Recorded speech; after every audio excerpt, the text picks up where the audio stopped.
Hi, everyone. Welcome. Hey, everybody. Sorry for the technical difficulties, but we're all squared away now. I'm Chef Colette, and I am streaming to you live from Los Angeles. And today we're going to jumpstart our holiday appetizer think tank. You may not have made your menu plans for the holidays. So today I've got some inspiration for you, and that is a beautiful Brie cheese that has been topped with cranberry chutney and then wrapped in quick puff pastry. So the beauty of this live, not only the recipe for the quick puff pastry, and notice I keep saying quick puff pastry, not puff pastry, is that you're going to learn how to make essentially puff pastry really quickly. Now, if you've seen my classes on Craftsy, you know I go deep into laminated doughs. And if you want to learn how to make puff pastry that's in my class, French Pastry Shop Classics. And if you want to learn a real head spinner, inverted puff pastry, that's in, what is that class called? It is advanced flaky pastries. I know that the team behind the scenes will put those links in the chat so you guys can grab them. But today we're doing it quick and dirty, you guys. We're gonna make quick puff pastry. So, I'm always thrown by technical difficulties, so we're just gonna take a moment. It's good. I have magic of TV, so before we get going, I want to show you what this wrapped Brie looks like. I pulled this out of the oven about 20 minutes ago, well, maybe a little bit longer than that, and we're going to slice into it. I'm going to turn the camera. We're going to slice into it so you can see the finish before we begin. I have the finished quick puff pastry wrapped Brie, and then we're going to make the dough, and then I'm going to talk you through the cranberry chutney because we don't have all afternoon, and then I'm going to wrap one for you. So we're a little bit in flashback, but I am Hollywood adjacent here in LA, so we do flashback all the time. So let me cut into this, and I'll show you step by step when we're wrapping it, everything that I used. And, well, I'm not going to get ahead of myself. I wish you were here so you could have some of this. But look at that lovely Brie topped with cranberry chutney and then the pretty flaky layers. Now, there's one thing I want to point out about quick puff pastry and puff pastry. And you can use store-bought puff pastry. You don't have to go through making your own and at all, but we like to always offer that because this is Craftsy and that's what we do. So there's always going to be a tiny layer of, you'll see crisp pastry, and then there might be a layer because the fillings always have moisture in them. You might see a little line of moisture. That's normal. And that's something that we're not always told. And so I wanted to take the opportunity to pass that on to you guys. So this is the finished Brie, and it did sit, so it's not quite as oozy, but it's really delicious. And any leftovers can be reheated at 350 degrees. You wrap it in foil, and then you reheat it for about 5-7 minutes, and it is back to that fresh baked goodness. So that's our finish. We started with the end. Now we're going to go back to the beginning. I'm going to adjust my camera so my head's not caught off because that's not attractive. And I'm just going to wipe down my station here so we stay nice and tidy. Feel free to ask questions, and We're getting into bakers. We're getting into our time to shine. The holidays will soon be upon us. All right.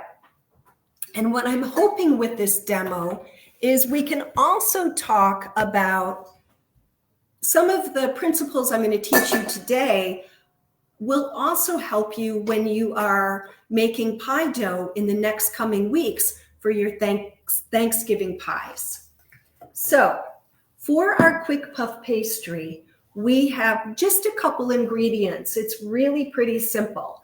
I'm using all-purpose flour, and the brand that works really well for puff pastry, quick puff pastry, croissants, in North America is King Arthur all-purpose. It has a high enough protein content that we get good structure. And then also, for any of your doughs, always check the bag of all-purpose flour and make sure that it says unbleached, because that's really important. Bleached flour is fine for cookies, cakes, and muffins, but for anything that we're going to roll out, we want unbleached because the bleaching process tightens up the gluten strands. All right.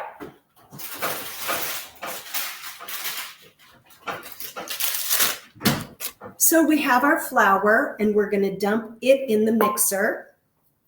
And we have a little bit of salt, because if we didn't have that salt, our pastry would taste bland. It would be like, it wouldn't be very nice.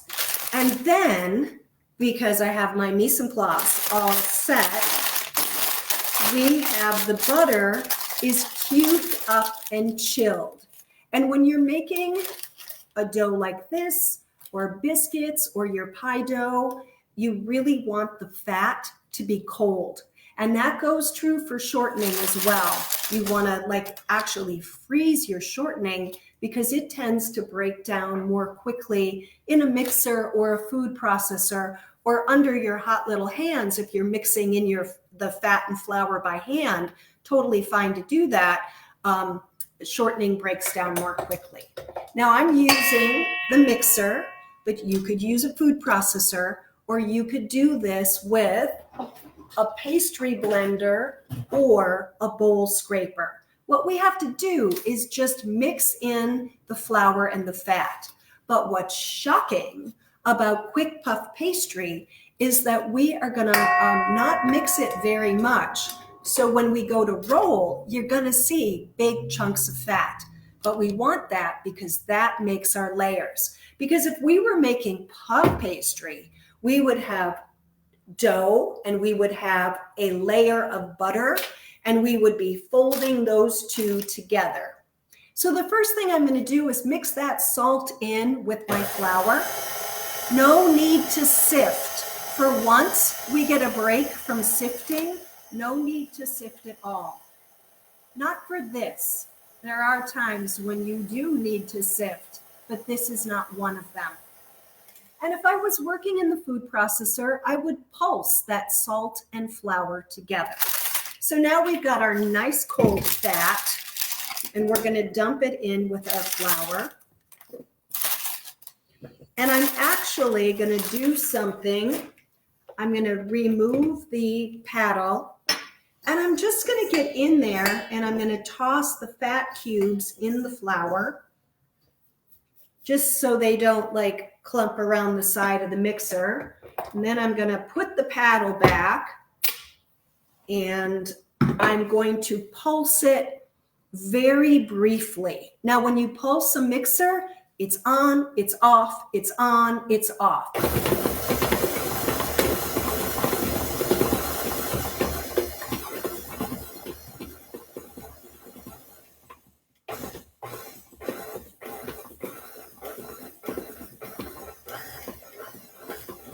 Okay, so now you're thinking, how big, because we can't see inside your mixer, Chef Colette, how big? Well, they're going to just be broken down a little bit. You can see we've got some good sized chunks.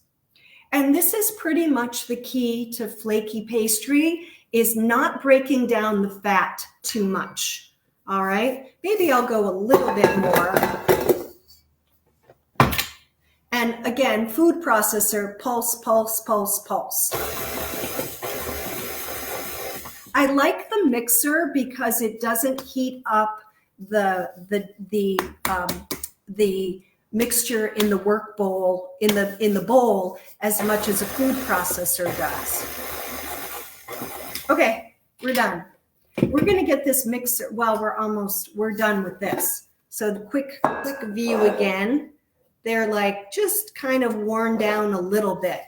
Now what we're going to do is we're going to add our water, and we're going to add a little bit of vinegar. You can also use lemon juice. The recipe says vinegar or lemon juice. So you can use any kind of vinegar like white or apple cider. I would stay away from flavored vinegars though, but in a pinch, who's going to know? It's totally fine. Now, I bet you're asking, why vinegar? Well, vinegar is an acid, lemon juice is an acid, and as we are developing our dough and actually activating gluten, what's going to happen is the acid is going to shorten the gluten strands. And I see I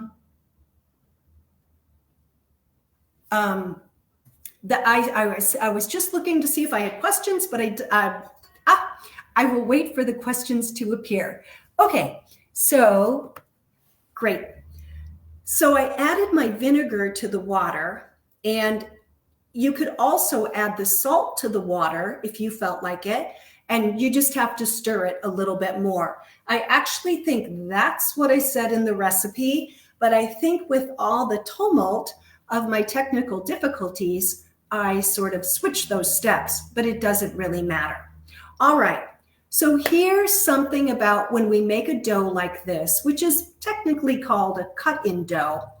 We're going to add the water in a slow stream, but we may not need all of it.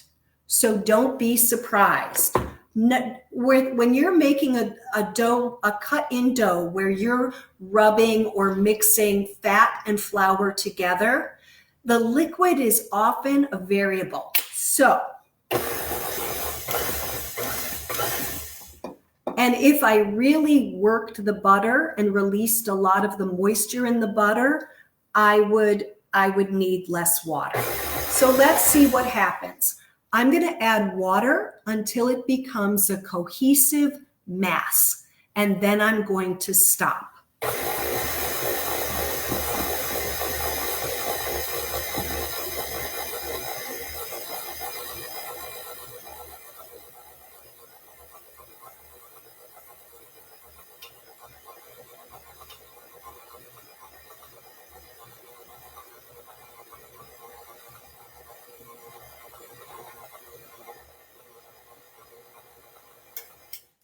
I didn't use it all. There's about 1.5 ounces left. That's okay. So just know that the water is a variable. Now let's take a look at our dough. We're going to dump it out. That was like a big mess, but that's okay. It's fun.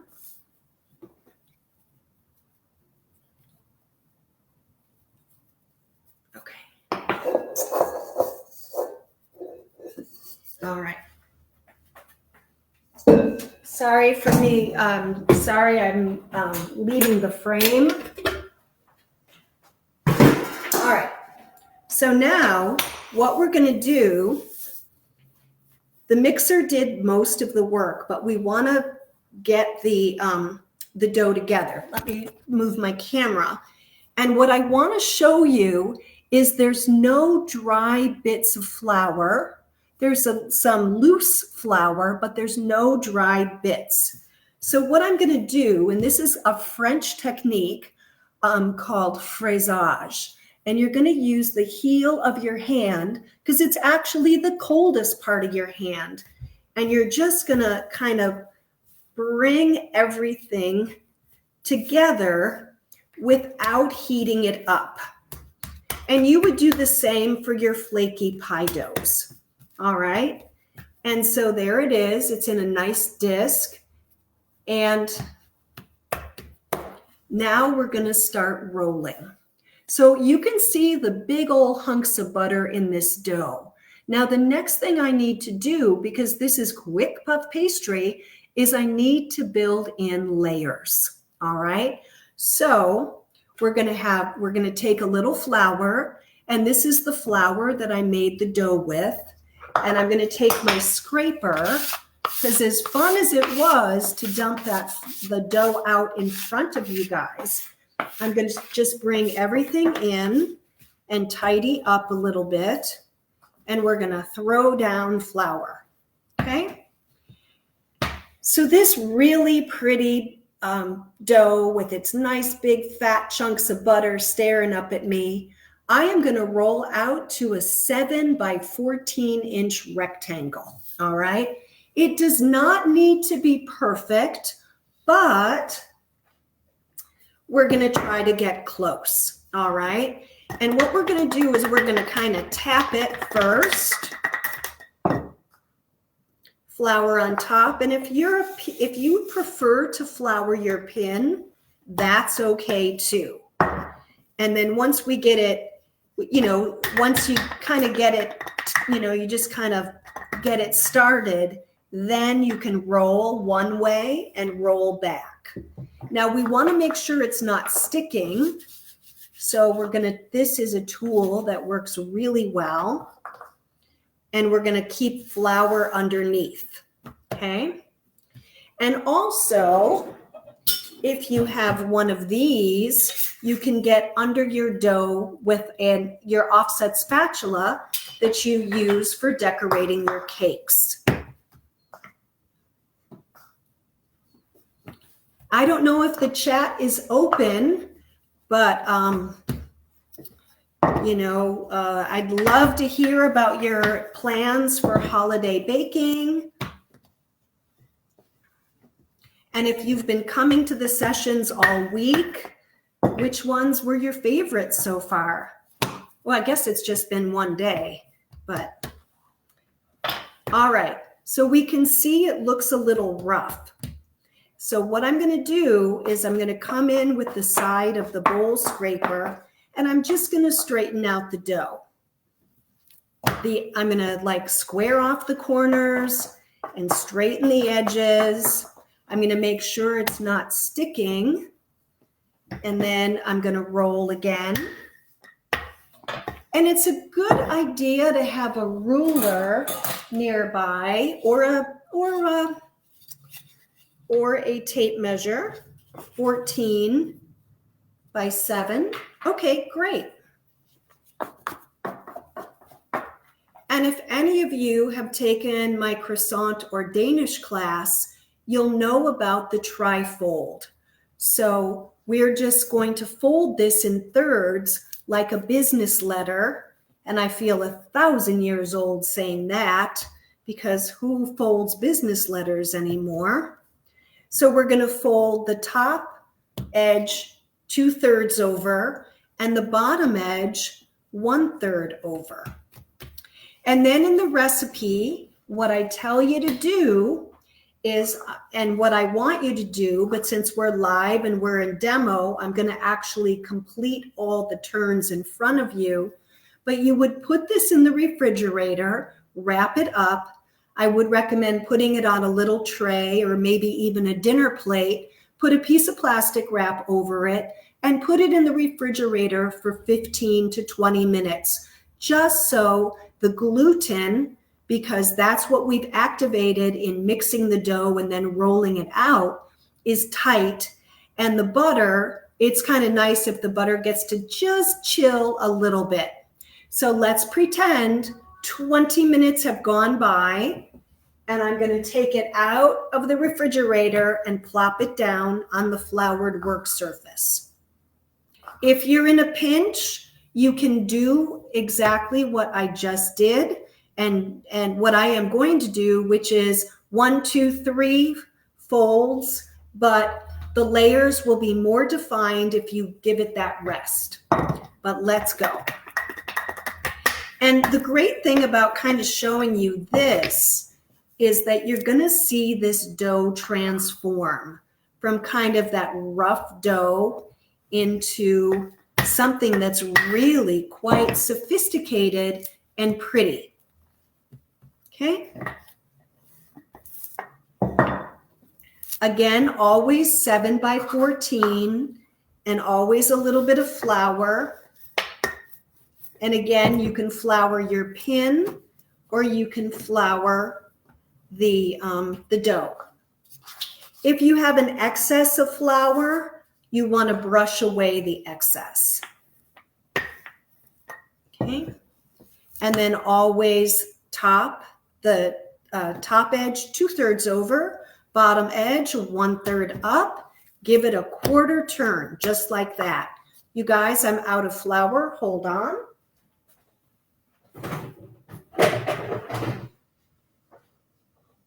Okay, and we're back.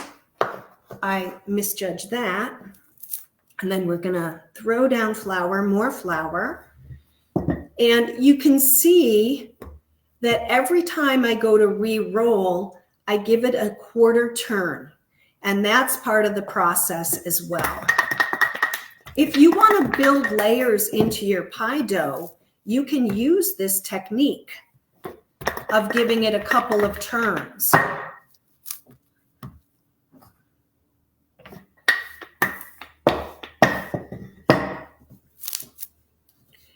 With the 15 to 20 minute rest, it's going to be less, right now it's fighting me just a little bit. It's like not happy, but it's okay. We're gonna do this anyway. Okay. All right. Now, just smooth this out. So you can see by doing this really fast, my butter's beginning to melt.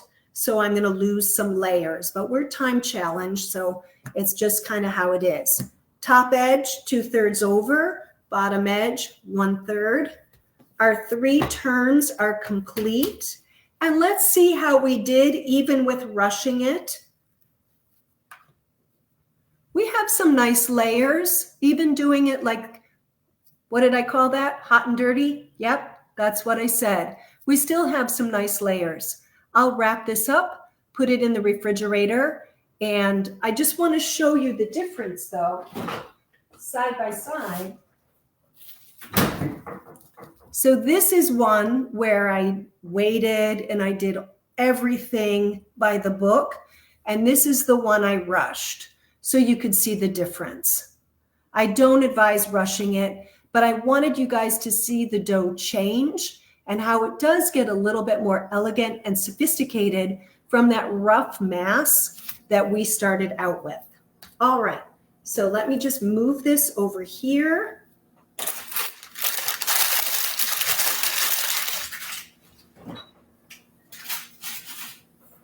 So that is making the dough and then completing the 3 turns. Now, oftentimes, and I'm hearing this question, I'm sure I've got some folks in the class or on the live who make regular puff pastry, or maybe you made it in culinary school and you use something called a book fold, where the dough was folded pretty much the way a book is put together.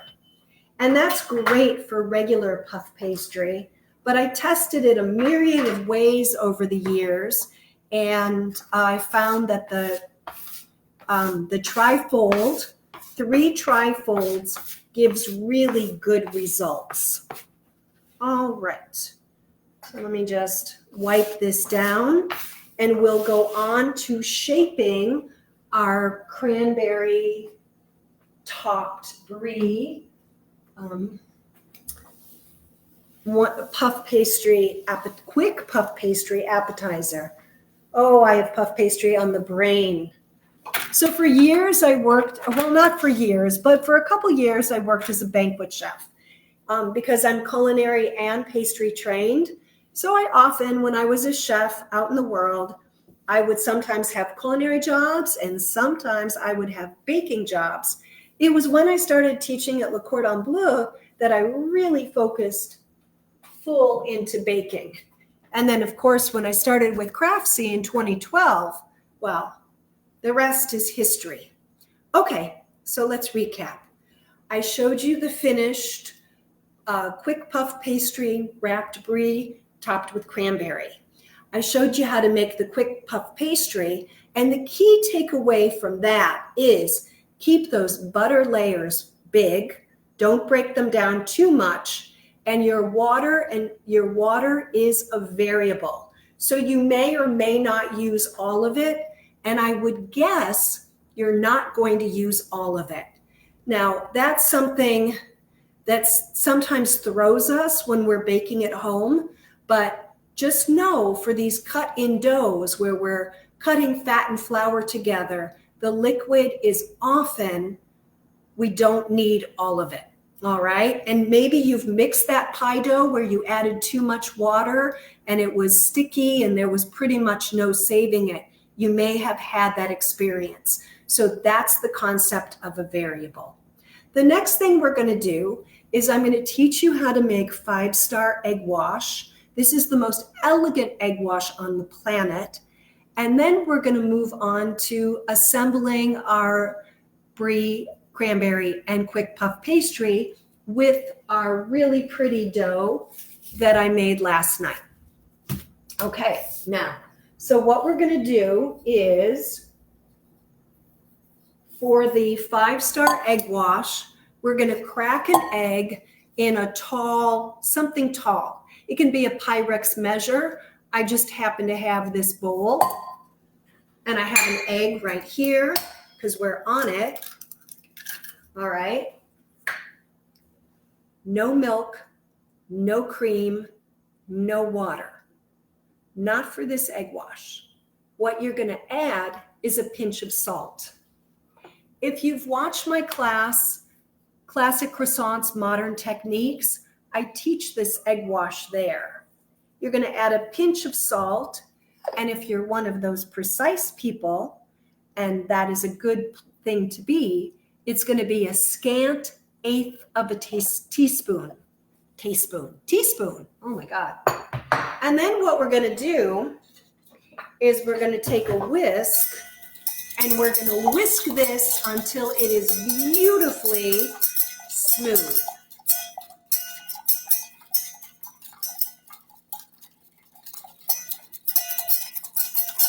I mean, really smooth. And if you've never seen this technique for egg wash, this is a great way to deal with the whisk.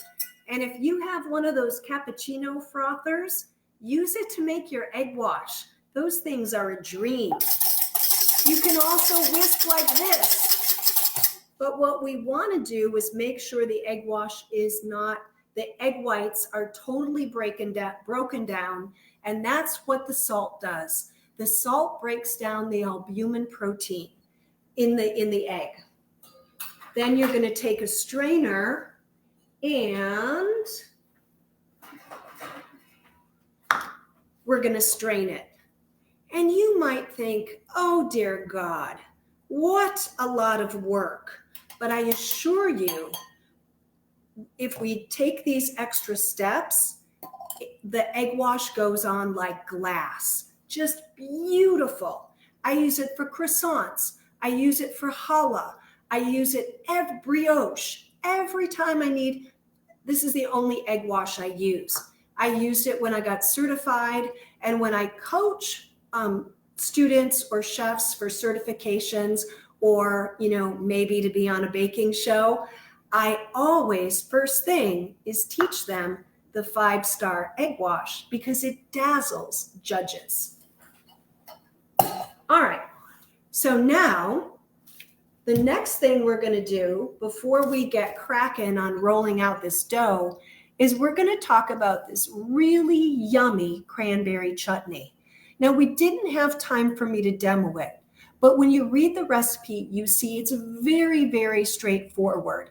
And I will check the recording to see if there's any questions, and then I will get to your questions. You can also send your questions to customer service and just put in your question, please send to Colette. And they will, because they're wonderful and Craftsy customer service.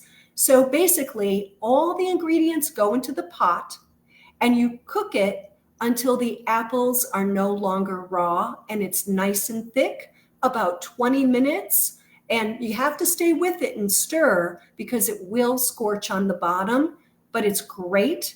And if you are like bored with your cranberry relish, make this to serve with your Thanksgiving turkey. And if you're a canner, you can can it and just follow the canning directions for whatever sea level you're at. All right. Okay, let's go. So that's the cranberry chutney. Now we're going to take our dough. Oh, and by the way, you can get ahead with this and you can make this up to 2 weeks in advance and freeze it, which is great. And you can do that with any dough. I used to say a month, but now I don't know, I'm beginning to feel 2 weeks is better. Because sometimes if we have stuff in the freezer too long, we forget it's in there. Unless you're super organized and you have a list on the fridge, which I highly recommend. All right, so I'm going to roll this out into a circle, but right now it's a square. However, because I want extra dough for cutouts, I'm going to not worry about it too much. However, if you have a block of dough, and this happens in professional kitchens all the time, because when we make dough, we press it into pans like we would press it into the large version of this pan, and then we take one of these and we cut it out into a square like this. So we're always dealing with squares. All right, so if you've got a square chunk of dough that you want to roll into a round, you're going to just kind of hit the edges on the counter, and you're going to get something, and I'm dating myself here, that looks like Fred Flintstone's tires. If anybody remembers the Flintstones, let us know. Okay? So it's slightly rounded, and I didn't do too much of a smash job. So now we're going to roll this out. And I'm going to just, sorry for the noise.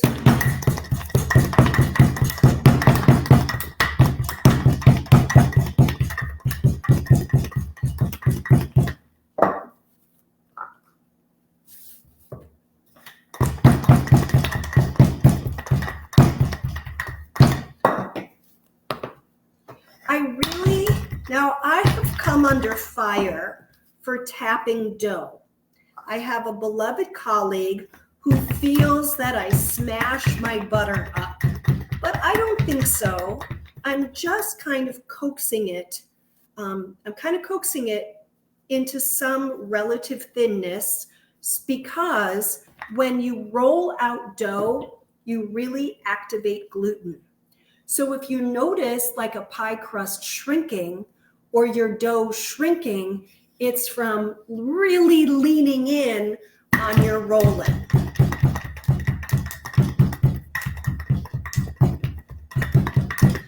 And especially something like this. I mean, I really respect my colleague and he has a point, but for something like this quick puff, my butter is not in a full sheet. And, so it's okay. All right, now we're going to roll edge to edge, quarter turn. Edge to edge, quarter turn. You really want to stay focused when you're rolling out your dough and keep turning it. You notice I'm not sticking because I'm turning the dough. And I really believe that we all have our favorite rolling pin, but for me, a two-handled rolling pin gives me the best leverage to really get my dough rolled out nicely. Nice and even. If it gets too square, you can go on a diagonal. I'm going for 9 or 10 inch round. And we're going for 1/8 of an inch thick.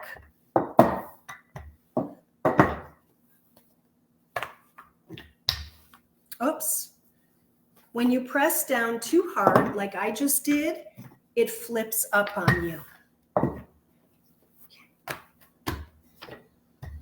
And to decorate your brie, you can, like, you know, if you have any of those fun fall cutters or your favorite cookie cutters, if you're very artistic and you just want to cut out shapes, you know, and you can do, I have fall cutters since it's Thanksgiving, but you are the chef and artist in your kitchen. Never forget that. So you can do whatever you like. All right. So I want to show you up close and personal. You see this thickness? This is 1/8 of an inch. Now, if you're like, dough thickness, I'm never sure about that. You can use a ruler and you can just go like this and you can be like, yeah, okay, that looks good, to check. All right. So now I actually have a cake cardboard here, and I can use it. You could use a plate to trim. And then this is my scrap for my cutouts. And this needs to go in the freezer to chill a little bit, like a couple minutes. I have some already chilling. It's actually frozen, but we're gonna pull that out. You'll get prettier cutouts if your scrap is really cold. If you did what I did and like left it in there too long, it's okay. Just let it sit out and it'll soften quickly. Okay. So now we've rolled out our circle and it doesn't need to be perfect, and you can wrap wedges of brie. Sometimes the little round bries aren't available, but a beautiful triangle of brie, that works really, really well. Okay. All right. And often what I'll recommend is you can freeze the brie for 20 minutes, and that really helps it not ooze out during baking. Sometimes it will ooze out a little bit. But so that's the fix on that.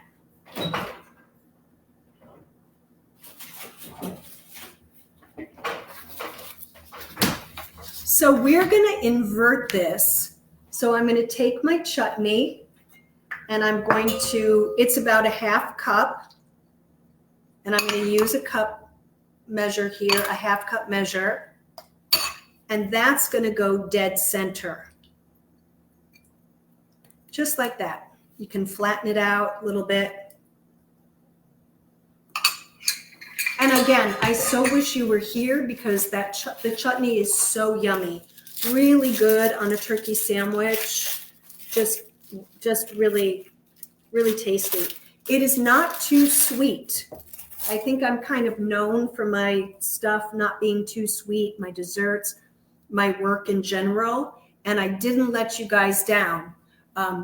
If you're tasting it as you're making it and you're like, I want it sweeter, add brown sugar to taste. All right, so now what I'm going to do is I'm going to just take the edges and I'm going to bring the dough up around the brie. Okay, now we do have one issue. Remember I showed you, it's pretty normal for puff pastry just to have that little line of where, you know, the filling has moisture in it. So we tend, it's fully baked, but we'll get that little line there. Well, you guys can see that in order to wrap this, we have a fair amount of dough there, right? And so here's how I fix this. Again, working as a banquet chef at a time when wrapped brie was all the rage, I had to learn how to fix this so no comments came back about dough. Oh, God forbid. So you're going to take your rolling pin and you're going to flatten this out. So it just becomes a nice single layer.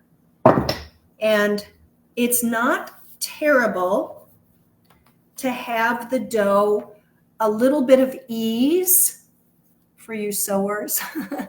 You sewers on the live, it's not bad to have a little bit of ease because the cheese is going to expand. So you can see where I have, it's not wrapped super, super tight. And then I flattened that extra dough out. And in doing that, you get like that little bit of ease there. All right. And then I'm going to grab my pan here. And we're going to get it ready to decorate. Now, the bottom does not get egg washed. There's no need for that. And we don't want egg wash pooling on the bottom of the brie because that's not attractive. So we're going to take our 5-star egg wash and a pastry brush, and we're going to coat the surface with our egg wash. And you'll see, I know it was a bit of a dance straining it, but you'll see that it just goes on so beautifully. So if you bake croissants or you bake brioche or you bake challah, I really encourage you to use this egg wash. We're going to get the sides as well. Okay. All right. So now I'm going to actually just set this off to the side, and I'm going to use my dough that was in the freezer, and I'm going to cut out some, I have these little plungers. I have maple leaves. I have acorns. And so we're just going to cut out some decor. And we'll do a little decoration. But again, the scrap dough being almost frozen really helps. And these little plunger cutters, you can get them on online sources like Amazon, Williams-Sonoma, Sur La Table, kitchen stores have them. And they're super fun. They always, you know, they make your pastries and your pies look so artistic. Okay. I'll do a couple acorns because I didn't do acorns on the last one. And as I said, you're the artist and chef in your kitchen, so you can do whatever you want.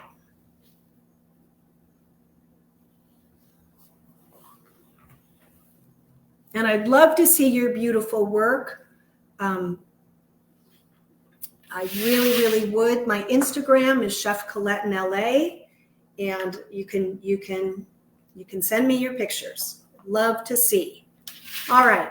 So now I'm going to just do a little bit of decor action here. There we go. Very stuck on this fall theme. All right. And then I'm going to egg wash my decor. Now you could do this. You could do this ahead.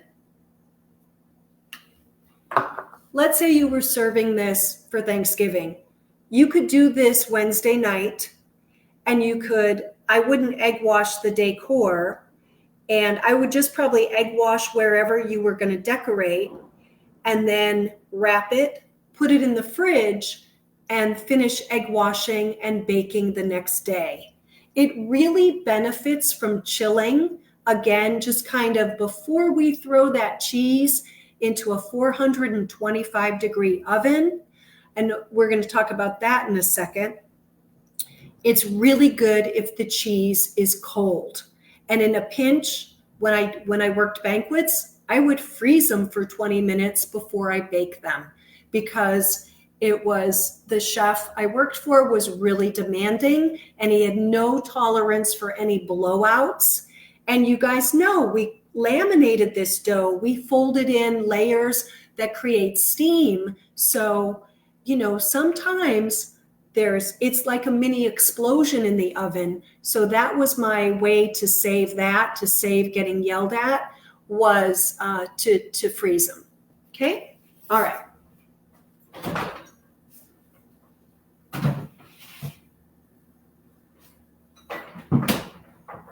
You might see them frozen like at Costco and warehouse grocery stores or even Trader Joe's.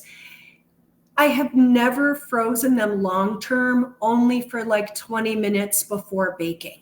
So that is pretty much the amount of time that I would keep them in the freezer, just to chill that cheese.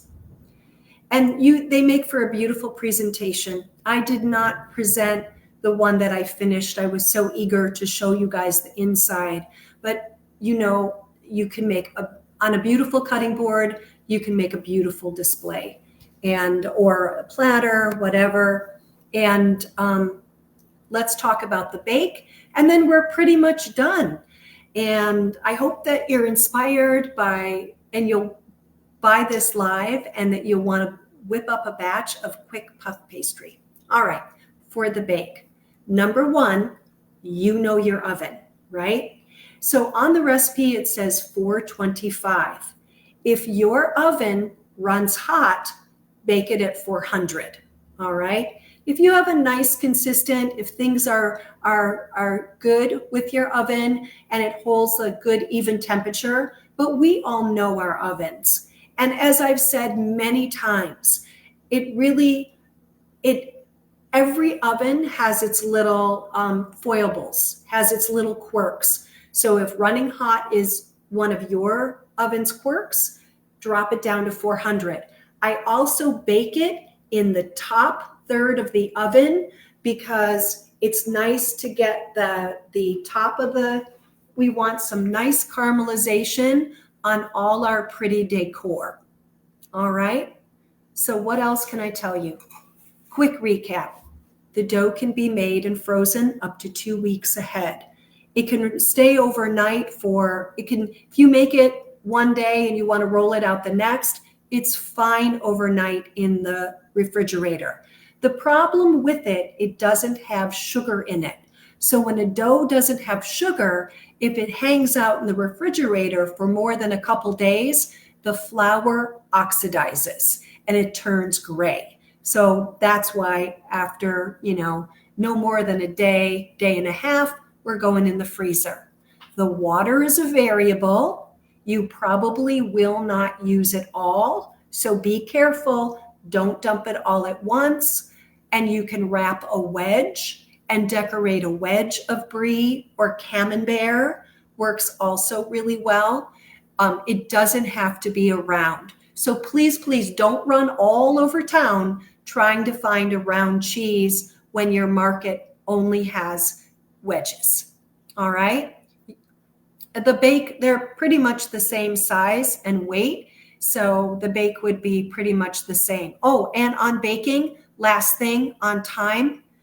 For these, I said 25 minutes.